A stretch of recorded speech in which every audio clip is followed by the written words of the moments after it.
Pay attention to what's going on, pay attention to your surroundings and see all that. And then in doing so, contacting and notifying law enforcement, whether it be the Carlsbad Police Department or the Sheriff's Office, giving us that information so that we can do our job. Patrick Melvin's right here with me.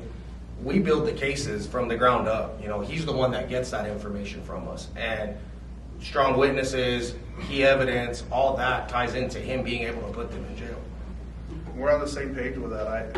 Just be aware of what's going on around you. Don't be a victim. Don't leave your purse in your car.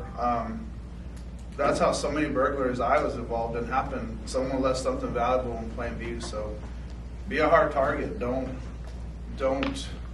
think it won't happen to you, because it will at some point. The Carlsbad Police Department offers training to everybody. I just have to reach out really to me, because I'm the head of the Community Services Division. Education is the biggest thing. Educate yourself.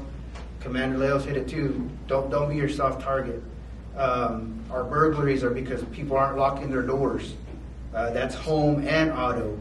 Lock your doors. Don't leave your car running when you go in and get your burrito. And also, lock your car, turn it off. If you leave your purse in there or your gun in there, hide your valuables, because if it's unlocked, they're going to get in there. If it's running, they're going to take it. If they can see it, they're going to smash it and take it.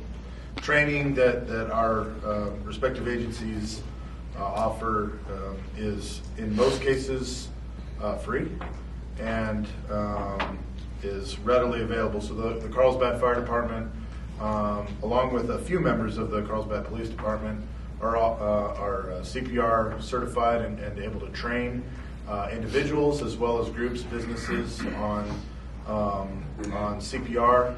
If you need evidence that CPR is effective, I encourage you to watch the NFL game on January 2nd. Mm-hmm. Yeah, and as much as that NFL propaganda said that doctors and nurses saved that man's life, EMTs and paramedics saved that man's life. That's right. That's very clear. So CPR training is everywhere. And then one thing that we like to partner with Adrian's team when they go in and teach ALICE training is we will follow up with a Stop the Bleed training. So Stop the Bleed was developed, unfortunately, as a circumstance of the highly publicized mass shootings. So tourniquet use, how to apply correct direct pressure to someone who's got a massive hemorrhage. Seek those training opportunities. You can contact me at the fire station and be happy to set some training up for a group that might benefit from it. Somebody say what ALICE stands for? It's an acronym. It's an active shooter class response for civilians, and it's just providing them. It's an options-based platform, teaching them, depending on the situation, what your options are. Mm-hmm. Would it be better to barricade a door and stay in the room, and then we teach advanced barricade techniques, make sure that nobody's coming through that door? Or if you're on this south side of the building and there's an active threat on the north side and you can effectively get out the exit, why stay in the same building if you can get out? And depending on the situation, if a threat does enter a room, what are your options to fight back? We heavily preach on that in that class, that we're no longer victims. We're not going to hide under desks and sit there and wait to be another statistic. Somebody comes into a room, look around, what are your weapons, what are your options? It's hard to shoot somebody if you're getting a chair thrown at your face. Mm-hmm. So fight back.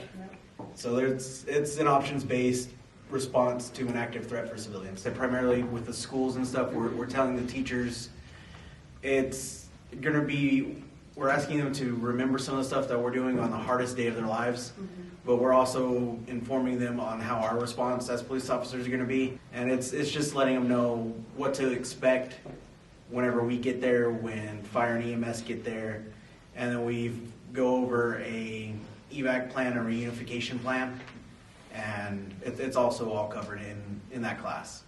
And we'll also do threat assessments and saying, hey, you need a camera here, you need a camera here.